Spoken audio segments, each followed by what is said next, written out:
பெண் தோழியுடனான ஓரினச் சேர்க்கைக்கு 6 மாத ஆண் குழந்தை இடையூறாக இருந்த காரணத்தால் பெற்ற தாயே அந்த குழந்தையை கொலை செய்துள்ள சம்பவம் பெரும் அதிர்ச்சியை ஏற்படுத்தியுள்ளது. கொலைகாரியின் ஒப்புதல் ஆடியோ வாக்குமூலம் சொல்வது என்ன? எப்படி சாவடிச்ச? அவ்வளவுதான். மூச்சை பிடிச்சி சாவடிச்சிட்டேன்.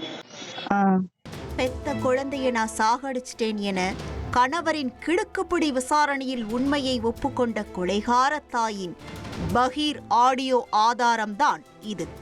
10 மாதம் சுமந்து பெற்ற குழந்தையை வெறும் 6 மாதத்தில் இந்த இல்லத்தரசி கொலை செய்தது ஏன் என்பதை கண்டறிய விசாரணையில் இறங்கினோம்.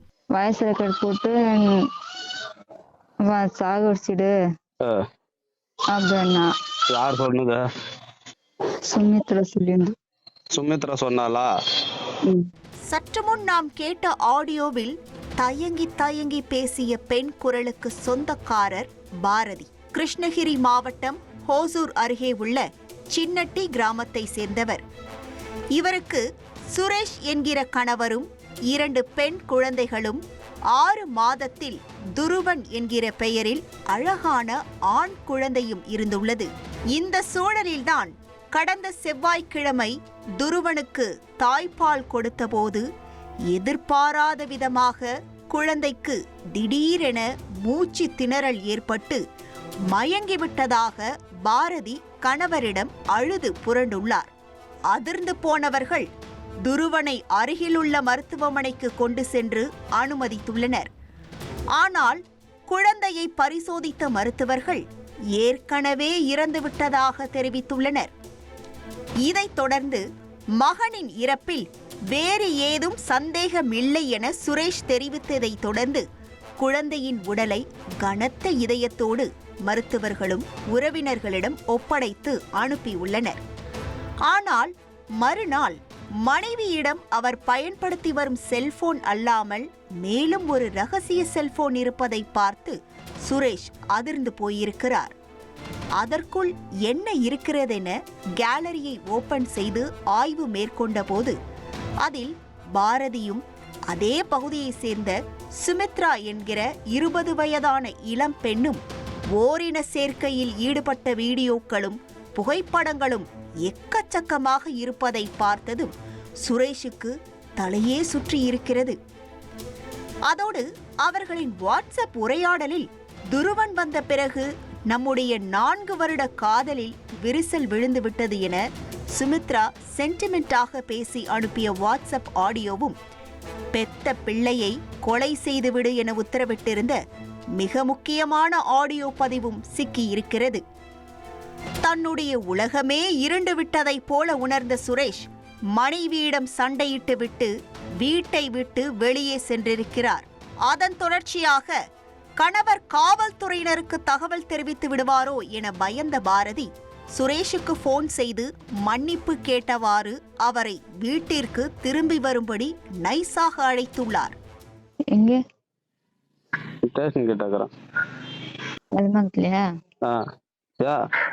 உங்ககிட்ட பேசணும். என்ன பேசணும்? உங்ககிட்ட பேசணும், நேர்ல பேசணும். சொல்ல போன்ல. சரி, நான் செஞ்சது தப்புதான். சரியா? என்ன தப்பு? நான் ஏதோ கோவத்துல அந்த மாதிரி பண்ணிட்டேன். நான் அது ஏதோ கோவத்துல ஏதோ ஒரு வேகத்துல அப்படி பண்ணிட்டேன். இனிமே அப்படிதான் பண்ண மாட்டேன். மனுஷிடு இனிமே நீ என்ன சொல்ற அதுதான் கேட்டு போயிடுறேன். என் பையன் இனிமே நீ என்ன சொல்ற இப்ப எனக்கு பையன். ஆனால் மனைவி மீது வைத்திருந்த நம்பிக்கையை முழுவதுமாக இழந்த சுரேஷ் பாரதியின் வாயிலேயே உண்மையை கொண்டு வர வேண்டும் என நினைத்து அவரிடம் துருவனுக்கு என்ன நடந்தது என துருவி துருவி கேட்டுள்ளார். பையனை என்ன பண்ண நீனா? அதுக்கு நீ என்ன வேணாலும் பண்ணி என்ன அடினா அடிச்சுக்க. பையனை என்ன பண்ண நீனா? பையன் பால் குடிச்சிட்டு போட்டான் கீழே. சும்மா லேசா தான். அப்ப கொஞ்சம் இரும்புல வந்துச்சு, அவனுக்கு தலைக்கு ஏறிச்சு. அதுக்கப்புறம் நான் கழுத்து மேல கை வச்சிருந்தேன்.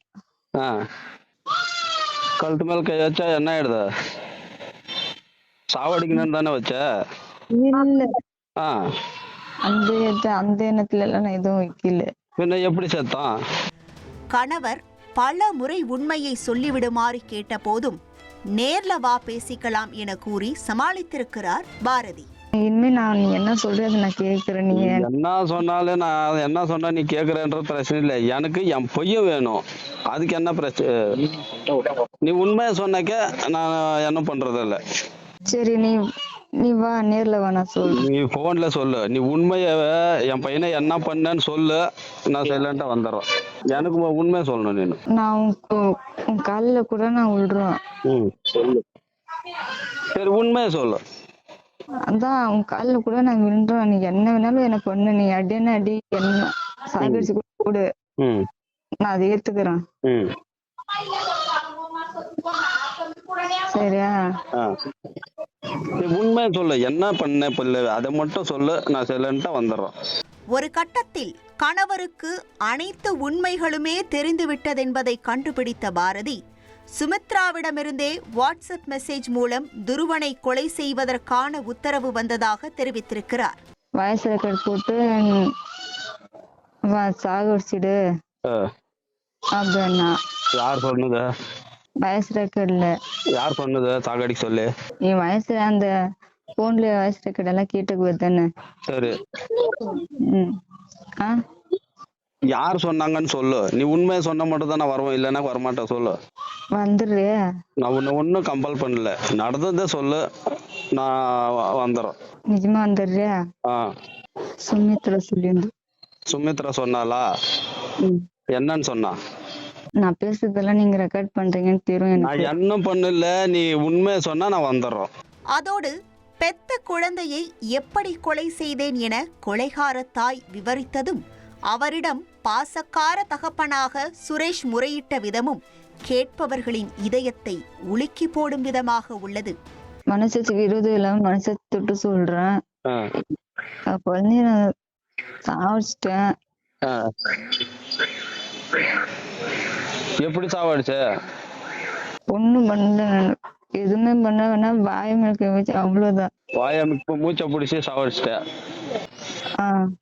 அந்த குழந்தை பெத்த வளர்க்கலையா இல்ல தத்துக்கு எடுத்துன்னு வந்தோமா? போன என் குழந்தை திரும்ப வருமா?